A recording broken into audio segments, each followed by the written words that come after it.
नमस्कार मेरे प्यारे विद्यार्थियों, मैं ऋषि शर्मा आपका एक बार फिर स्वागत करता हूं आपके अपने शरद शर्मा जी का अड्डा में। आज हम इस वीडियो में बात करने जा रहे हैं कूलाम के नियम की। तो कूलाम का नियम क्या कहता है? अगर आपने मेरी प्रीवियस वीडियो नहीं देखी है तो आप प्लीज इलेक्ट्रोस्टैटिक्स वाली यूनिट में जाकर आप वो वीडियो मेरी देख सकते हैं। पूरी प्ले आपकी बनी हुई है, वो मेरे चैनल पर जाकर आप देख सकते हैं उसे। तो उसे देखकर आपको आवेश के बारे में थोड़ी जानकारी प्राप्त हो जाएगी। वीडियो पड़ी हुई है आवेश के बारे में और उसके गुणों के बारे में, तो आपको ये वीडियो समझने में बहुत आसानी होगी उन वीडियो को देखने के बाद। इसलिए प्लीज़ जाकर उन्हें वीडियो को देखिए पहले। अगर आपको कूलाम का नियम ही समझना है तो इस वीडियो को आप कंटिन्यू रखिए। तो बात करते हैं कूलाम के नियम की। तो कूलाम का नियम क्या कहता है? अगर दो विद्युत आवेश हैं जो कि एक दूसरे से r मीटर की दूरी पर है, तो इनके बीच इलेक्ट्रोस्टैटिक फोर्स लगता है। अब वो जो फोर्स होता है कूलाम के नियम के अनुसार क्या होता है? क्या तो कूलाम का नियम कहता है कि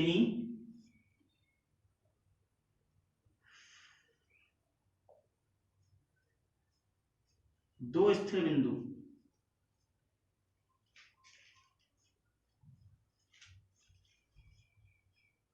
आवेशों के बीच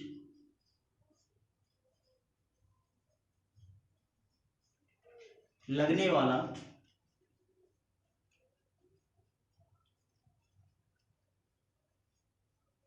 वैद्युत बल। अच्छा, मैंने आपको बताया था जो वैद्युत बल लगता है वो दो प्रकार का होता है, या तो आकर्षण भी हो सकता है या प्रतिकर्षण भी हो सकता है। तो हम लिख सकते हैं आकर्षण या प्रतिकर्षण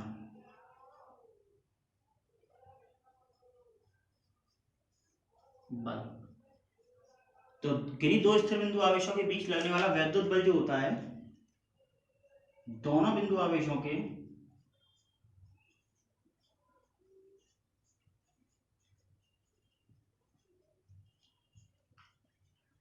गुणनफल के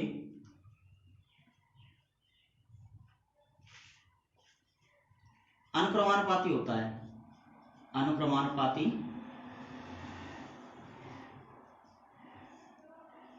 होता है।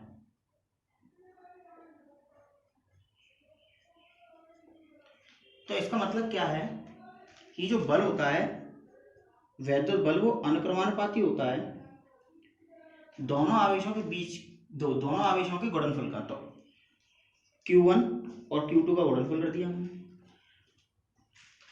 और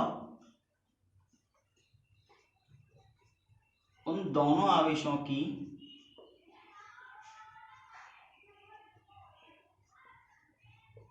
बीच की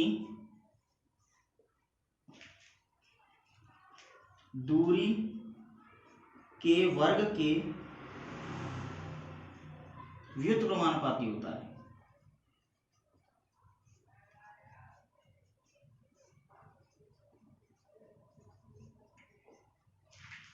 तो जो F होता है वो व्युत्क्रमानुपाती होता है। व्युत्क्रमानुपाती का मतलब होता है उल्टा हो जाना।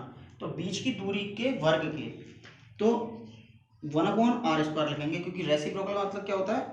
उल्टा कर देना, ऊपर का नीचे, नीचे का ऊपर कर देना। तो किन्हीं दो स्थिर बिंदु आवेशों के बीच लगने वाला वैद्युत बल दोनों बिंदु आवेशों के गुणनफल के अनुक्रमानुपाती होता है तथा उन दोनों आवेशों के बीच की दूरी के वर्ग के व्युत्क्रमानुपाती होता है। इस बल की दिशा क्या होती है? इस बल की दिशा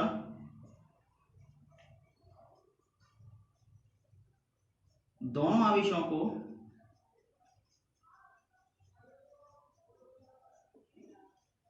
मिलाने वाली रेखा के अनुदिश होती है। रेखा के अनुदिश होती है। इसका मतलब क्या है कि अगर ये आवेश और ये आवेश को ये वाली रेखा मिला रही है तो ये बल इसी रेखा पर लगेगा, इसी रेखा के अनुदिश लगेगा। जैसे एग्जांपल लें कि अगर मान लो Q1 एक पॉजिटिव चार्ज है और Q2 एक पॉजिटिव चार्ज है, तो ये एक दूसरे को रिपेल करेंगे क्योंकि same charge repel each other. Last video में आपको बताया था। तो ये इस ओर भागेगा और ये इस ओर भागेगा। तो दोनों जो बल लग रहे हैं वो इस रेखा के अनुदिश कार्य कर रहे हैं। इसी प्रकार अगर हम एक नेगेटिव चार्ज ले लें और एक पॉजिटिव चार्ज ले लें तो opposite charge attract each other, तो एक इधर भागेगा और एक इधर भागेगा, जो कि इन दोनों मिलाने वाली रेखाओं के अनुदिश लग रहा है। तो ये बात है, इसको इस बल की दिशा दोनों आवेशों को मिलाने वाली रेखा के अनुदिश होती है। तो यहाँ से हम क्या देखते हैं कि दो आवेश जो हैं, दो, ये F बराबर F अनुपाती Q1 Q2 है और F व्युत्पन्नानुपाती 1/r²। तो यहाँ से दोनों समीकरणों को अगर हम मिला के लिखते हैं, तो दोनों समीकरणों को मिला के लिखने पर हमें Q1 Q2/r² मिलेगा। और हम जानते हैं जब अनुपाती साइन हटाते हैं तो हम एक कांस्टेंट लगाते हैं, तो वो कांस्टेंट है 1/4 pi epsilon not k Q1 Q2/r²। ये कांस्टेंट आपको याद रखना है और यही कूलॉम का नियम है।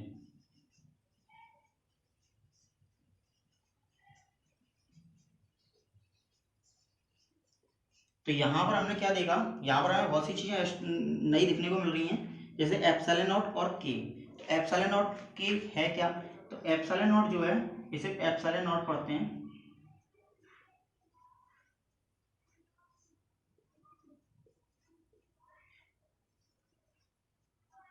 एप्सिलॉन नॉट को निर्वात की वैद्युशीलता कहते हैं, निर्वात की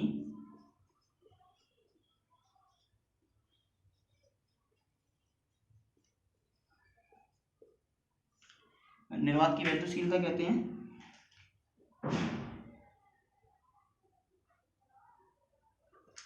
और इसका मान होता है 8.85 इंटू 10⁻⁻12।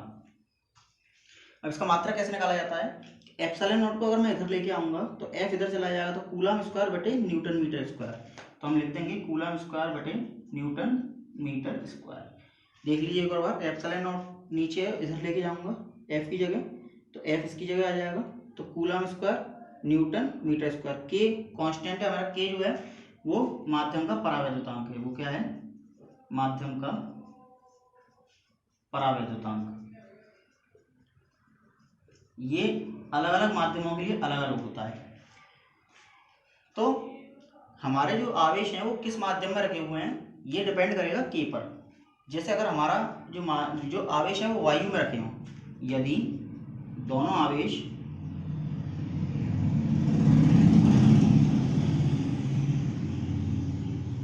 वायु में रखे हैं, अगर दोनों आवेश वायु में रखे होंगे तो के जो होगा वो 1 होगा। तो यहाँ से हम लिख सकते हैं F बराबर 1/4 पाई एप्सिलॉन नॉट, के का मान हो गया 1, और यहाँ से Q1 Q2/r²।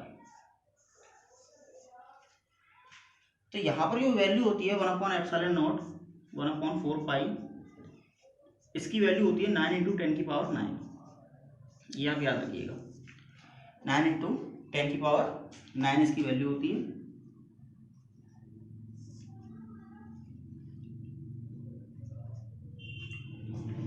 तो अब बात करते हैं एक इंपॉर्टेंट क्वेश्चन की, आप इसका स्क्रीनशॉट ले सकते हैं। कूलॉम के नियम में आपको इतना ही लिखना है केवल।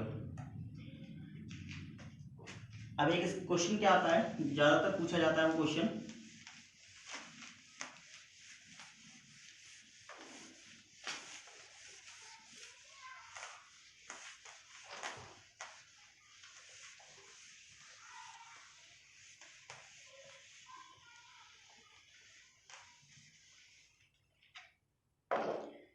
वो क्वेश्चन है सिद्ध कीजिए दो बिंदु आवेशों के बीच कार्य करने वाला वैद्युत बल, सिद्ध कीजिए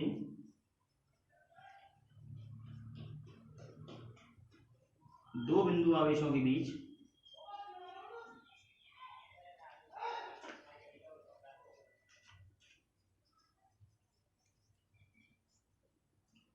कार्य करने वाला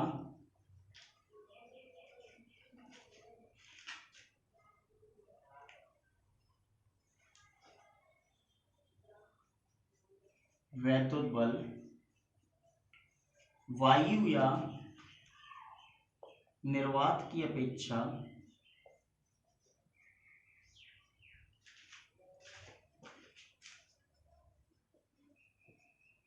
अन्य माध्यमों में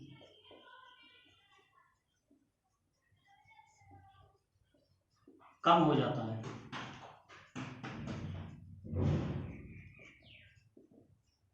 तो ये सिद्ध कैसे करेंगे? अगर मान लीजिए दो बिंदु आवेश हैं और वो किसी भी माध्यम में रखे हुए हैं, माध्यम लाइक मोम, तेल, कुछ भी हो सकता है माध्यम, किसी में रखे हुए हैं, तो ये जिस माध्यम में रखे हुए हैं उसका परावैद्युतांक K है, तो हम लिखेंगे माना Q1 और Q2 जो आवेश हैं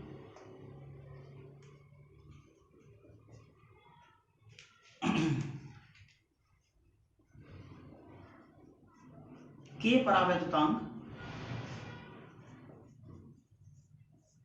वाले माध्यम में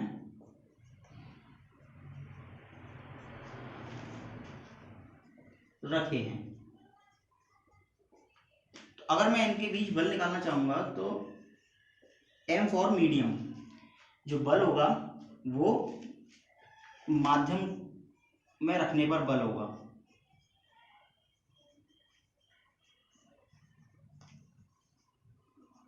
R इनके बीच की दूरी है। अब मैं आपसे कहूं कि इन्हीं को मैंने माध्यम, अब जो मोम और तेल लेके चल रहे थे, अब माध्यम में लेके चल रहे हैं वायु। यदि माध्यम क्या हो जाए, वायु या निर्वात हो जाए,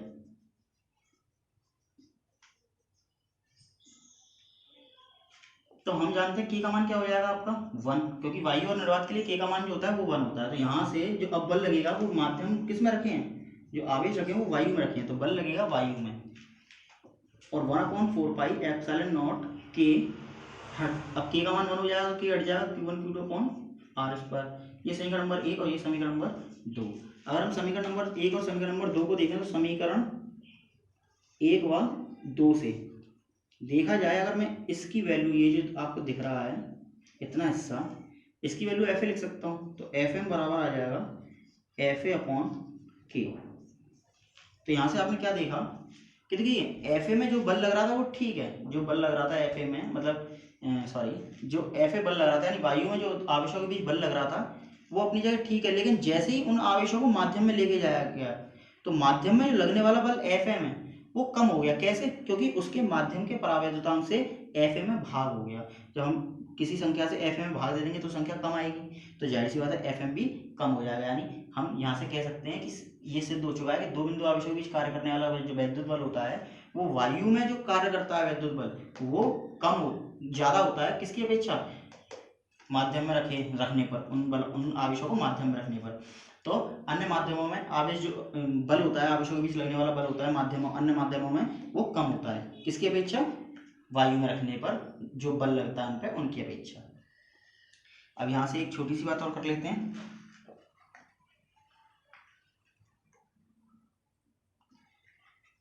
चलिए यहीं पे कर देते हैं। जैसे कि अभी हमने देखा था F M बराबर 1/4πε0 K Q1/Q2/r²। तो यहाँ पर जो ε0/K है तो इसको हम एप्सिलॉन लिख देते हैं, ये आप ध्यान रखिएगा, ये फॉर्मूला होता है। एप्सिलॉन क्यों लिख देते हैं, ये होता है माध्यम की वैद्युशीलता,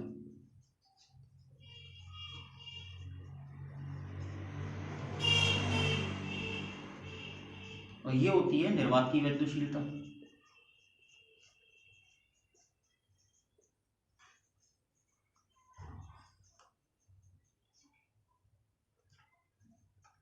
और ये होता है माध्यम का परावैद्युतांक।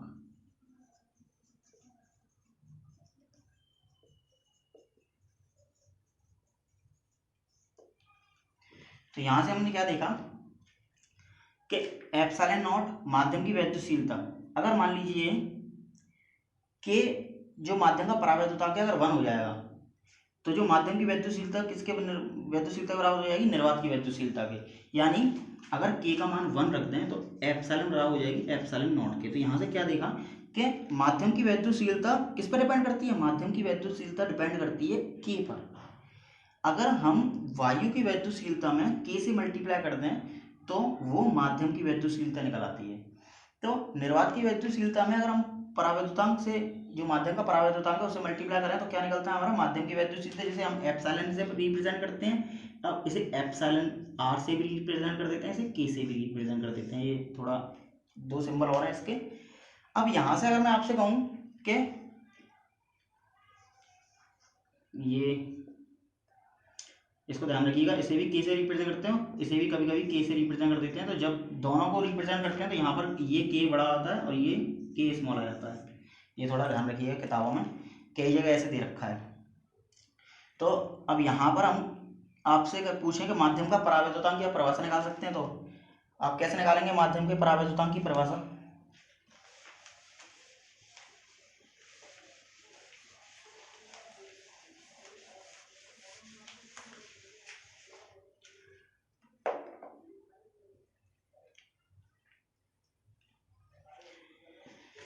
तो देखिए यहाँ से हमारे पास फॉर्मूला है एप्सिलॉन बराबर एप्सिलॉन नॉट के।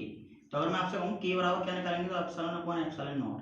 तो यहाँ से के की क्या परिभाषा निकली कि माध्यम की वैद्युतशीलता तथा निर्वात की वैद्युतशीलता, निर्वात की वैद्युतशीलता का अनुपात माध्यम का परावैद्युतांक कहलाता है।